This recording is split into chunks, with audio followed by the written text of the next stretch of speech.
I don't think there was any specific moment that I identified as a feminist. It was always a part of my life and culture and family. I started to call it or name it feminism much later in my life. Feminism feels most comfortable for me when it's not just the dominant class talking about the other classes, but really rising up those voices and letting them speak for themselves. Gender oppression is one of the oldest oppressions that we have. And so what drove me to name the word and seek it out was my concern around inequality and how to solve those problems.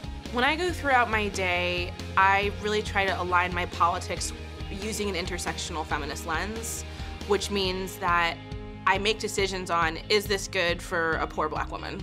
Gender and the rights of women and girls is so large, half the population, that it can't run in a lane. It has to be intersectional. It has to touch against other injustices. We talk about pay equity being a feminist issue.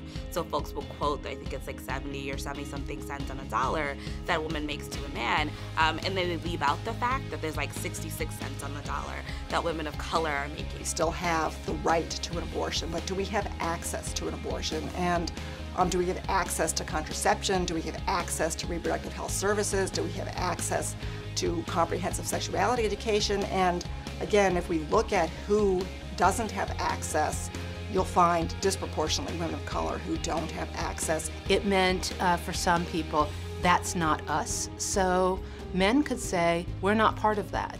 And Black and Asian and Latino women could say, we're not part of that. Because every vision that was being put in front of them as a feminist was a white, middle-class, privileged woman. And people were asking the question, how does that apply to me?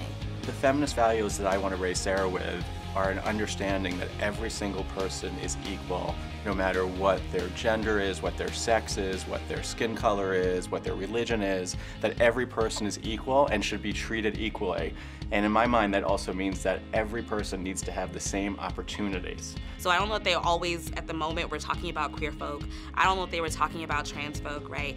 I don't know if they were talking about gender non-conforming folk, but we're here now. Intersectional feminism must capture them. It must capture the needs of those folks and everyone who lives at the margins of the margins.